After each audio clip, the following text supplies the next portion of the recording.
Math education professor says using 2 plus 2 equals 4 to show math's objectivity, quote, reeks of white supremacist patriarchy.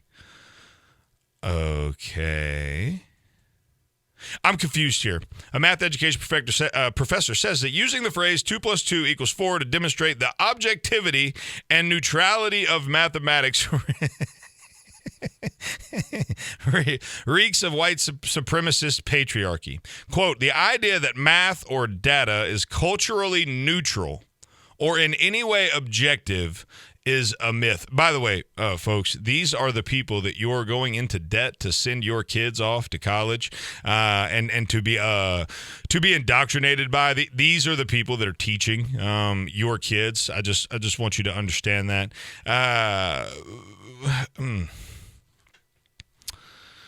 Oh man, I'm trying to understand, Dale, what in the world this woman is talking about, and I don't like. She doesn't even explain it.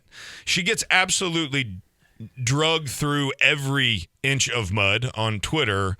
But is there anything more objective than mathematics?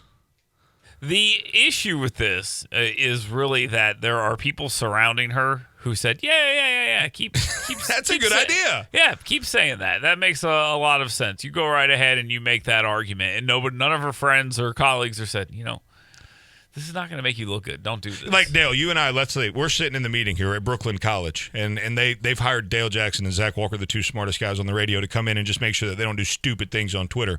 And they come to this meeting, and here comes this Lori Ruby, and Rubel, whatever her name is. She walks in and goes, all right, guys, here's what I want to go with this week. 2 plus 2 equals 4, not objective, white supremacist. What do we say? You're an idiot. Yeah, you're an absolute idiot. Because if I take 2 Skittles, I mean, my son and I, he's 4. My son Zayden and I, we're working on stuff like this right now. Let me back up. That's a lie. That is a lie. My wife and my son are working on this at this current moment. But like, hey, Zayden, 2 plus 2 equals what?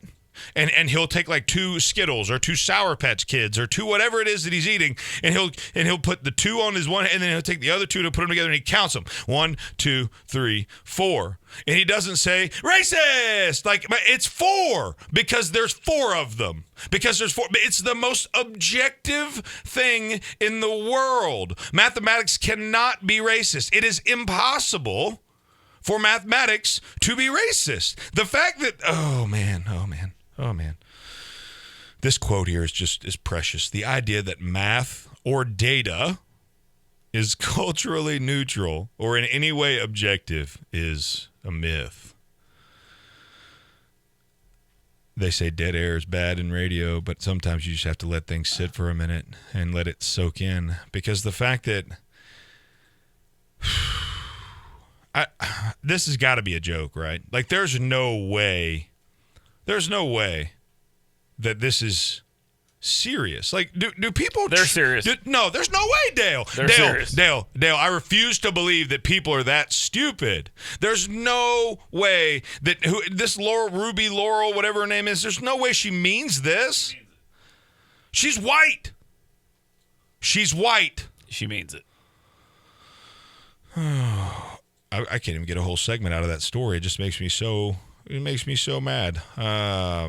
The real problem should be that, African Americans should be upset that there's some white lady telling them that for some reason they can't figure out 2 plus 2. It's a white lady telling them. Oh, listen, Eric, if you're listening right now, I would love to hear from Eric.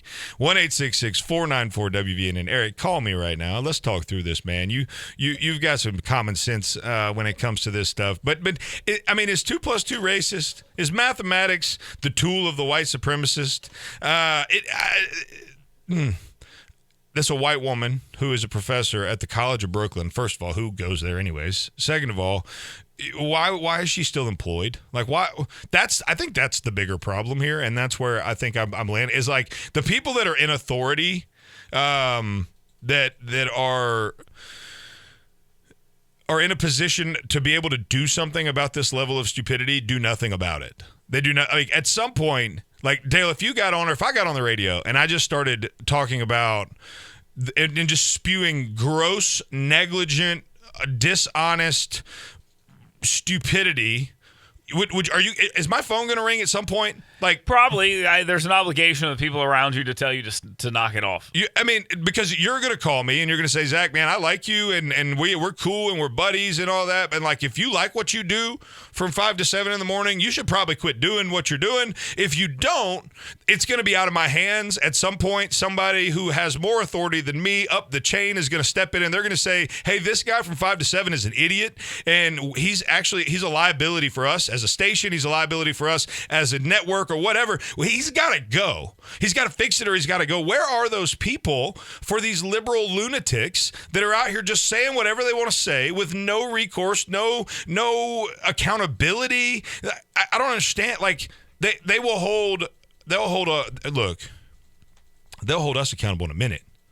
Ask Will Dismukes, right? They'll hold anybody accountable in a second if it disagrees with their agenda, their ideology, their misguided and dishonest conception of truth, and they will destroy us. But you can get up here and say math is not objective, it's white supremacy, it's racism. 2 + 2 doesn't. Connor, how does this make you feel? You're the math guy. I mean, you're a smart math guy. I mean, is math the most objective thing in the world? Sure, or one of them, yeah. I mean, does it get more objective than 2 + 2 = 4? I would not say so. I'm very curious. Like, so she didn't give any reasoning at all? None whatsoever. That's the fun part. Like, because you know why, Connor? There is no reasoning. I feel like you can't just make a claim like that without substantiating it in some way. Oh, apparently you can. And apparently if you're a liberal at Brooklyn College, you can say whatever you want, and those that are in charge of the college will do absolutely nothing to stop you. You're listening to Hometown Heartbeat on WVNN. I am Zach Walker, your big, beautiful, bearded host. We'll be right back.